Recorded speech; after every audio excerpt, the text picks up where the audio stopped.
Bismillahirrohmanirrohim. Assalamualaikum warahmatullahi wabarakatuh. Alhamdulillahirabbil alamin. Hamdan katsiran thayyiban mubarakan fi. Rabbi sholli shodri wa yassirli amri. Wahlul 'uqdatam min lisani yafqahu qauli. Atas segala nikmat yang senantiasa Allah berikan, maka sudah sepatutnya lah kita bersyukur dan bersyukur. Salawat serta salam tak pernah lupa kita haturkan kepada junjungan kita Nabi besar Muhammad SAW yang telah membawa kita kepada jalan terang benderang, yaitu cahaya keimanan yang hakiki. Teman-teman masih berpuasa kan? Moga puasanya lancar hingga akhir ya. Hari ini saya akan sedikit bercerita tentang penyebaran agama Islam khususnya di Pulau Jawa. Hayo, saat saya menyebutkan penyebaran Islam di Pulau Jawa, sudah bisa menebak kan? Iya, benar sekali. Penyebaran Islam di Pulau Jawa yang dilakukan oleh Wali Songo atau 9 wali. Bersama saya, Tuko Abdi Takil Rajendra Budiman dari SD 09 Balikpapan Utara. Yuk kita simak. Songo dalam bahasa Jawa berarti 9. Jadi Wali Songo itu berarti 9 wali. Tapi sebenarnya banyak sekali anggota dari wali tersebut. Hanya saja yang terkenal dan dikenal masyarakat ada 9 wali. Wali yang pertama yaitu Syekh Maulana Malik Ibrahim yang datang dari Persia dan mendarat di Desa Lenan Gresik hingga beliau lebih dikenal dengan Sunan Gresik. Beliau merupakan keturunan Rasulullah SAW yang kedua-dua loh teman-teman. Selain berdakwah, Sunan Gresik juga memperlakukan rakyat jelata dengan sangat baik. Hal ini menunjukkan bahwa agama Islam berbeda dengan agama lain yang masih sering membeda-bedakan kasta dan keturunan. Tokoh Wali Songo kedua yaitu Raden Rahmat. Beliau merupakan anak dari Sunan Gresik.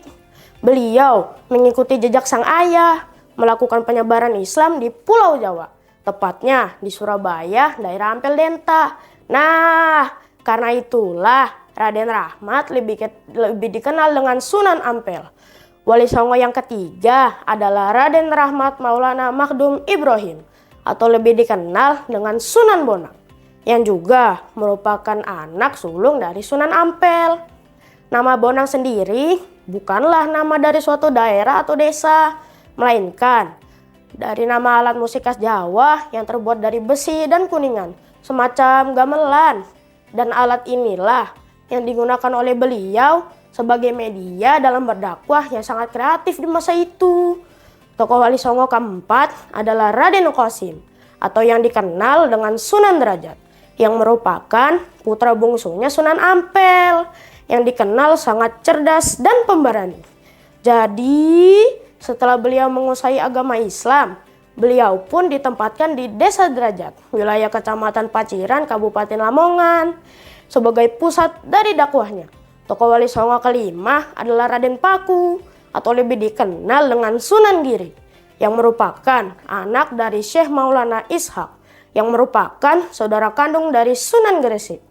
Kita lanjutkan dengan tokoh Wali Songo ke-6, yaitu Raden Djafar Sadiq, yang merupakan seorang bangsawan Demak yang juga murid dari Sunan Ampel.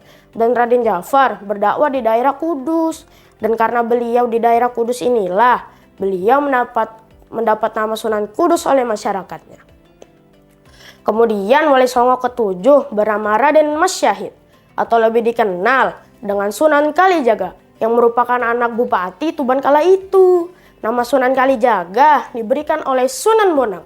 Beliau menyebarkan agama Islam dengan seni wayang dan gamelan yang sangat disukai masyarakat.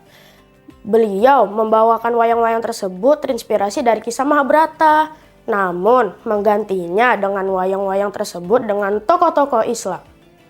Tokoh Wali Songo ke-8 yaitu Raden Umar Said, yang merupakan anak dari Sunan Kalijaga, yang melakukan dakwahnya di daerah Gunung Muria yang terletak di sebelah di sebelah utara kota Kudus.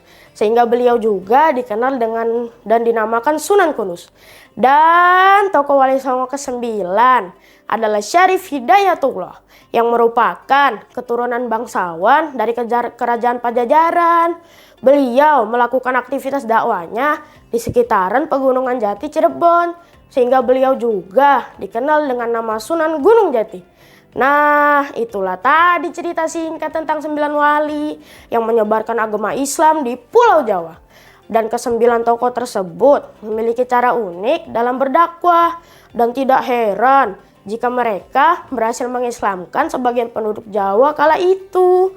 Tokoh-tokoh Wali Songo ini telah meninggalkan kesan tersendiri hingga sampai saat ini masih banyak sekali penduduk Pulau Jawa dan luar Pulau Jawa mengunjungi makam beliau sebagai bentuk penghormatan. Demikian cerita ini, semoga bermanfaat. Mohon maaf atas segala salah dan hilaf. Barakallahu fikum. Assalamualaikum warahmatullahi wabarakatuh.